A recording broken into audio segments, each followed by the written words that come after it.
Hello everybody, welcome to class. आज हम लोग accounting for partnership firm fundamental का फोर्थ वीडियोस देखेंगे और समझेंगे। आज लिमिटेड लायबिलिटी पार्टनरशिप के बारे में, जिसे LLP कहा जाता है, लिमिटेड लायबिलिटी पार्टनरशिप। सबसे पहले इसका शॉर्ट डेफिनेशन हो जाए कि लिमिटेड लायबिलिटी पार्टनरशिप क्या होता है। हमेशा याद रखिए, नाम में ही काम छिपा हुआ होता है। यहाँ लिखा ही हुआ है क्या? यहाँ लिखा है लिमिटेड। लिमिटेड मतलब सीमित। इसका मतलब पार्टनर जितना कंट्रीब्यूशन देते हैं ना, जितना पैसा इन्वेस्ट करते हैं, वो उनका लिमिटेड लायबिलिटी होता है। इट मीन्स उससे ज़्यादा उनको एक्स्ट्रा इन्वेस्ट नहीं करना पड़ेगा। इन केस ऑफ लॉस, अगर लॉस भी है तो जितना पैसा उनको पे करना है वो लिमिटेड है, उससे ज़्यादा वो पे नहीं करते। जैसे हम 1932 में पार्टनरशिप एक्ट 1932 के अकॉर्डिंग पढ़े थे क्या? अनलिमिटेड लायबिलिटीज़, मतलब पार्टनर्स को घर से भी ला के पे करना पड़ता हो, अंडरस्टैंड, उस केस में। लेकिन इसमें क्या है? लिमिटेड लायबिलिटी पार्टनरशिप है, जिसको हम 8 फीचर्स से समझेंगे। सबसे पहले ये कब एप्लीकेबल हुआ लॉ? याद रखिए, ये लॉ एप्लीकेबल हुआ LLP का 2008, LLP एक्ट 2008 में लिमिटेड लायबिलिटी पार्टनरशिप आया। अब इसके बारे में पढ़ेंगे, इसमें क्या क्या आवश्यक तत्व होते हैं, क्या क्या इसका फीचर्स है। Number 2, registration compulsory with the registrar of companies. ध्यान रखेंगे, हम लोगों ने पार्टनरशिप एक्ट 1932 में पढ़ा था कि वहाँ ऑप्शनल है, आपका मन करे तो आप रजिस्ट्रेशन करवाइए, क्योंकि वो अग्रीमेंट के बेस पे बनता था। लेकिन याद रखिए, यहाँ पे क्या है? यहाँ कंपल्सरी रजिस्ट्रेशन यहाँ करना अनिवार्य है। Understand? With the registrar of the companies, company के रजिस्ट्रार से यहाँ पे रजिस्ट्रेशन करना अनिवार्य। आप बिना रजिस्ट्रेशन का LLP नहीं चला सकते हैं।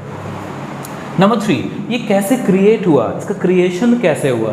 लुक, यहाँ लिखा हुआ क्रिएटेड बाय लॉ। इसका जो निर्माण हुआ है, इसका निर्माण लॉ से हुआ है, कानूनी हुआ है, विधान से हुआ है। Understand? So it is created by law. अगर हमसे पूछा जाए कि LLP का क्रिएशंस कैसे है, तो it is created by law. इसे कानूनी ढंग से बनाया गया है। आगे आते हैं, separate legal entity. It is a separate legal entity. यहाँ ध्यान देंगे, यहाँ लिखा है it is a separate legal entity. यहाँ सेपरेट लीगल एंटिटी होता है पार्टनर्स का। सेपरेट लीगल एंटिटी पार्टनर्स का मतलब क्या है यहाँ पे? इसका मतलब ये है कि यहाँ पे किसी भी लेन देन को जो LLP है, लिमिटेड लायबिलिटी पार्टनरशिप है, वो LLP के नाम से करती है, ना कि किसी पार्टनर्स के नाम से। Understand? And that is Y यहाँ सेपरेट लीगल एंटिटी है, उसका अलग पहचान है। इसको एक और अभी मैं आगे समझाता परपेचुअल सक्सेशन में, पहले ही मैं बता देता हूँ सेपरेट लीगल एंटिटी में कि कोई भी पार्टनर आ सकते हैं और जा सकते हैं। यहाँ पे partnership form for long period of time exist करेगा, इसको किसी पार्टनर से कोई मतलब नहीं है। एंड दैट इज़ वाई इसका सेपरेट लीगल एंटिटी होता है। किसका? LLP का। तो it is separate legal entity, इसका सेपरेट लीगल है। आगे आ जाइए, नंबर 5, परपेचुअल सक्सेशन क्या होता है? लिखा है इट हैज़ परपेचुअल सक्सेशन। इसका परपेचुअल सक्सेशन है एंड इंडिविजुअल पार्टनर्स में come and go. Perpetual succession का मतलब होता है ये लॉन्ग पीरियड ऑफ टाइम तक एग्जिस्ट करती है। पार्टनर आएंगे, पार्टनर जाएंगे, लेकिन LLP को कोई फर्क नहीं पड़ता है। LLP चलते रहेगी, चलते रहेगी, चलते रहेगी। Understand? LLP partnership, limited liability partnership में क्या होता है?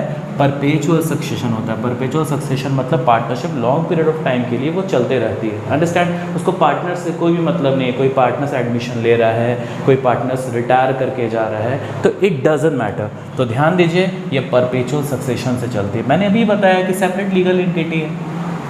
आगे आ जाइए, नंबर 6, नंबर ऑफ पार्टनर्स के बारे में बात करेंगे। तो ध्यान दीजिए, LPP के केस में मिनिमम नंबर ऑफ पार्टनर्स 2 होते हैं, but no maximum limit. Maximum limit कितने भी हो सकते हैं, चूँकि ये LLP के अकॉर्डिंग 2008 के अकॉर्डिंग रजिस्टर्ड होते हैं। And in this case number of maximum partners अगर हम बोले तो याद रखिएगा नो लिमिटेड, अनलिमिटेड, कुछ भी हो सकते हैं।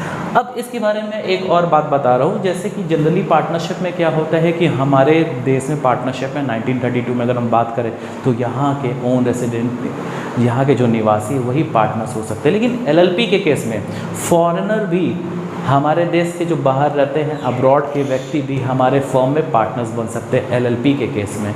तो याद रखिएगा, मैक्सिमम नंबर ऑफ पार्टनर्स 2 है, मिनिमम नंबर ऑफ पार्टनर 2 है और maximum number of partners unlimited, कितने भी पार्टनर्स हो सकते हैं। और दूसरा चीज़ इसमें एक और ख़ास बात क्या है, foreign person, foreigner can also participate in LLP। LLP में फॉरेनर पार्टनर्स भी बन सकते हैं। ओके, आगे आइए। ऑनरशिप ऑफ एसेट्स, अभी मैंने जस्ट बताया कि सेपरेट लीगल एंटिटी, तो the LLP has an independent entity. Independent मतलब वो स्वतंत्र है, अपने नाम से एसेट्स खरीदेगी और अपने नाम से एसेट्स बेच सकती है, अंडरस्टैंड। तो उसका सेपरेट लीगल एंटिटी है, and that is why LLP as an independent entity can own assets, इसका खुद का एसेट्स होता है। जैसे उसमें हम क्या देखते थे, पार्टनरशिप फर्म में अगर हम लोग बात करें 1932 में, तो पार्टनर्स फर्म में पैसा एसेट्स खरीद के लगाते थे, अंडरस्टैंड। लेकिन यहाँ LLP जो है यह अपने नाम से कुछ भी एसेट परचेज और सेल कर सकती है, and that is Y ownership of assets जो होता है LLP के हाथ में होता है, लिमिटेड लायबिलिटी पार्टनरशिप में होता है। लायबिलिटीज़ के बारे में मैंने पहले ही बताया आप लोग को कि लायबिलिटीज़ जो है वो लिमिटेड है to the extent of their contributions. उन्होंने जितना पैसा कंट्रीब्यूट किया है, जितना पैसा कंट्रीब्यूशन में दिया है, उतना ही पैसा के लिए वो लायबल है।